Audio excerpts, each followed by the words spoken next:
जय माता दी दोस्तों, जय श्री हरि। स्वागत है आपका हमारे YouTube चैनल अभव्या वर्ल्ड में। दोस्तों, आज की इस वीडियो में हम आपके लिए मार्गशीर्ष मास के प्रत्येक गुरुवार को किए जाने वाले महालक्ष्मी व्रत की कथा लेकर आए हैं। भारतवर्ष के सौराष्ट्र देश में द्वापर युग की यह कहानी है। सौराष्ट्र में उस समय भद्रश्रवा नाम के राजा थे। वे बड़े पराक्रमी राजा थे।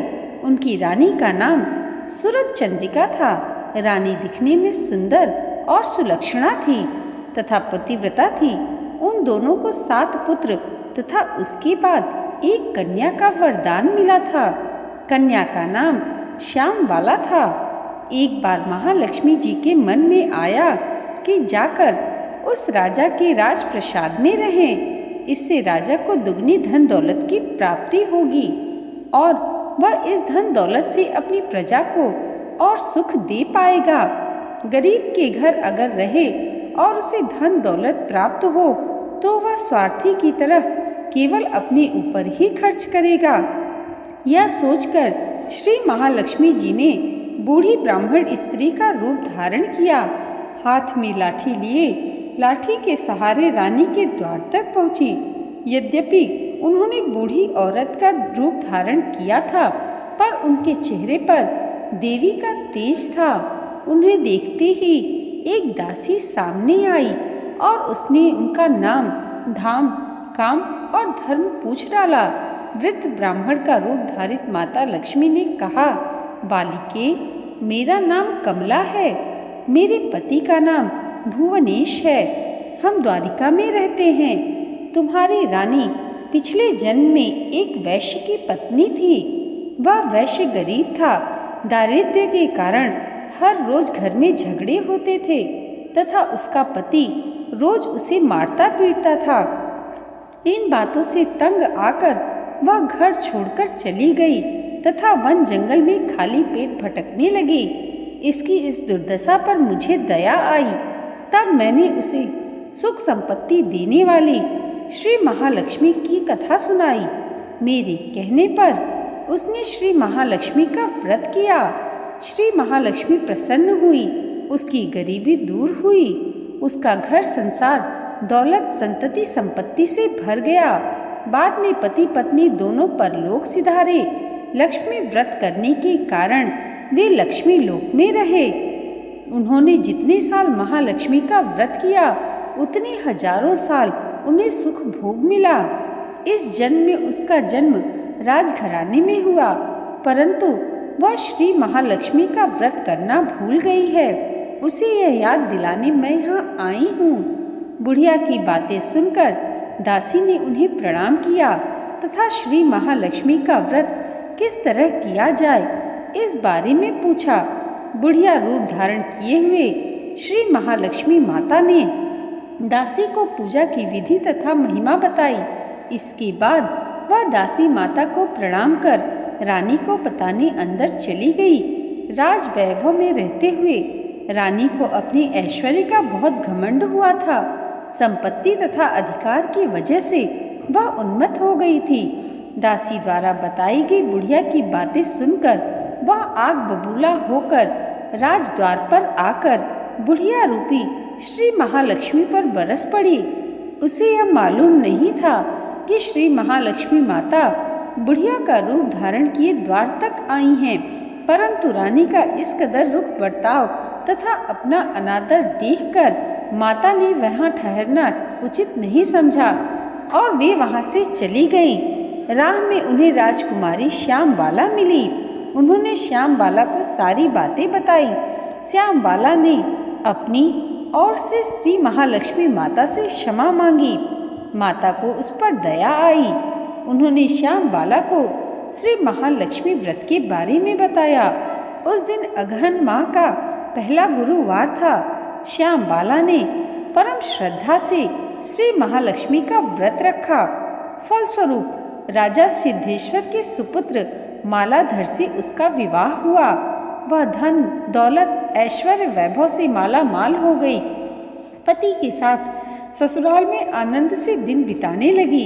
इधर श्री महालक्ष्मी का रानी पर प्रकोप हुआ। फलस्वरूप राजा भद्रश्रवा का राज्य एवं राज कारोबार नष्ट हो गया।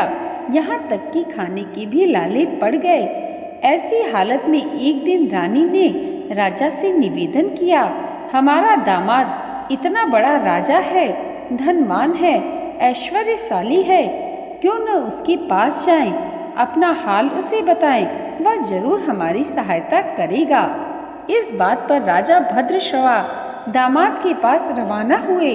राज्य में पहुंचकर एक तालाब के किनारे थोड़ी देर विश्राम लेने के लिए ठहरे। तालाब से पानी लेने आते जाते दासियों ने उन्हें देखा। उन्होंने विनम्रता से उनकी पूछताछ की।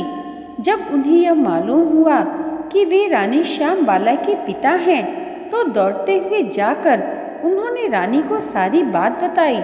रानी ने दासी के हाथ राज परिधान भेजकर बड़े ठाट से उनका स्वागत तथा आदर सत्कार किया, खान पान करवाया।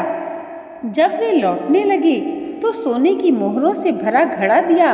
राजा भद्रश्रवा जब वापस लौटे तो उन्हें देखकर रानी सूरजचंद्रिका खुश हुई।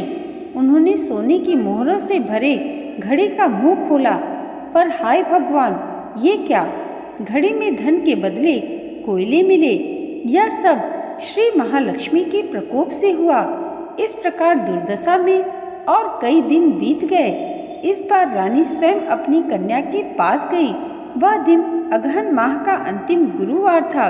श्यामबाला ने श्री महालक्ष्मी का व्रत किया, पूजा की, अपनी माता से भी व्रत करवाया। इसके बाद रानी अपने घर आई। श्री महालक्ष्मी का व्रत रखने पर उसे फिर से अपना राजपाट, धन दौलत, ऐश्वर्य प्राप्त हुआ। वह फिर से सुख, शांति, आनंद में जीवन बिताने लगी। कुछ दिनों बाद राजकन्या श्यामबाला अपने पिता के घर आई। उसे अपने घर देखकर सूरजचंद्रिका को पुरानी बातें याद आईं। यही कि श्यामबाला ने अपने पिता को घड़ा भर कोयला दिया था और उसे तो कुछ भी नहीं दिया था। इसी कारण श्यामबाला को पिता के घर आने पर उसका कोई आदर आतिथ्य नहीं हुआ, बल्कि अनादर हुआ। पर उसने इस बात का बुरा नहीं माना। अपने घर लौटते समय उसने पिता के घर से थोड़ा नमक ले लिया। अपने घर लौटने पर उसके पति ने पूछा, अपने मायके से क्या लाई हो? इस पर उसने जवाब दिया, वहाँ का सार लाई हूँ। पति ने पूछा, इसका क्या मतलब है? श्यामबाला ने कहा, थोड़ा धीरज धरो, सब मालूम हो जाएगा। उस दिन श्यामबाला ने सारा भोजन नमक डाले बिना बनाया और परोसा। पति ने खाना चखा, सारा खाना नमक बिना था, इसलिए स्वाद न आया। फिर श्यामबाला ने थाली में नमक डाला, इससे सारा भोजन स्वादिष्ट लगने लगा। तब श्यामबाला ने पति से कहा, यही है वह मायके का सार जो मैं लाई हूँ। पति को उसकी बात सही लगी। फिर वह दोनों हंसी मजाक करते हुए भोजन करने लगे। कहा गया है कि इस तरह जो कोई श्रद्धा भाव से श्री महालक्ष्मी की पूजा करे, उसे माता की कृपा प्राप्त होती है, सुख, संपत्ति, शांति प्राप्त होती है, सभी मनोकामनाएं पूरी होती हैं। परंतु यह सब प्राप्त होने पर माता की पूजा को भूलना नहीं चाहिए। हर गुरुवार को व्रत पाठ अवश्य करना चाहिए। इस तरह श्री महालक्ष्मी की महिमा भक्तों की मनोकामना पूरी करती है। बोलिए लक्ष्मी माता की जय। दोस्तों, आइए अब सुनते हैं महालक्ष्मी व्रत की दूसरी कथा। एक गांव में एक गरीब ब्राह्मण रहता था। वह नियमित रूप से जगत के पालनहार विष्णु भगवान की आराधना करता था। उसकी पूजा भक्ति से प्रसन्न होकर उसे भगवान श्री विष्णु ने दर्शन दिए और ब्राह्मण से वर मांगने के लिए कहा। तब ब्राह्मण ने लक्ष्मी जी का निवास अपने घर में होने की इच्छा प्रकट की। तब श्री विष्णु ने लक्ष्मी जी की प्राप्ति का मार्ग बताया। उन्होंने बताया कि मंदिर के सामने एक स्त्री आती है जो यहाँ आकर उपले थापती है। तुम उसे अपने घर आने का आमंत्रण देना, वही देवी लक्ष्मी है। विष्णु जी ने ब्राह्मण से कहा, जब धन की देवी माँ लक्ष्मी तुम्हारे घर पधारेंगी तो तुम्हारा घर धन और धान्य से भर जाएगा। यह कहकर श्री विष्णु जी चले गए। अगले दिन वह सुबह ही मंदिर के सामने बैठ गया। लक्ष्मी जी उपले थापने के लिए आईं तो ब्राह्मण ने उनसे अपने घर आने का निवेदन किया। ब्राह्मण की बात सुनकर लक्ष्मी जी समझ गईं कि यह सब विष्णु जी के कहने से हुआ है। लक्ष्मी जी ने ब्राह्मण से कहा कि मैं चलूंगी तुम्हारे घर, लेकिन इसके लिए पहले तुम्हें महालक्ष्मी व्रत करना होगा। 16 दिनों तक व्रत करने और 16वें दिन रात्रि को चंद्रमा को अर्घ्य देने से तुम्हारा मनोरथ पूरा होगा। ब्राह्मण ने देवी के कहे अनुसार व्रत और पूजन किया और देवी को उत्तर दिशा की ओर मुंह करके पुकारा। इसके बाद देवी लक्ष्मी ने अपना वचन पूरा किया। मान्यता है कि उसी दिन से इस व्रत की परंपरा शुरू हुई थी। दोस्तों, महालक्ष्मी व्रत की कथा अगर आपको अच्छी लगी हो तो कमेंट बॉक्स में जय माता लक्ष्मी ज़रूर लिखिएगा और इसे लाइक, और हमारे चैनल पर पहली बार आए हैं तो सब्सक्राइब करना मत भूलिएगा। माता लक्ष्मी और भगवान श्री हरि की कृपा आप सबके जीवन पर सदैव ऐसे ही बनी रहे, इसी मंगल कामना के साथ मिलते हैं अगले वीडियो में। तब तक के लिए जय माता दी, जय श्री हरि।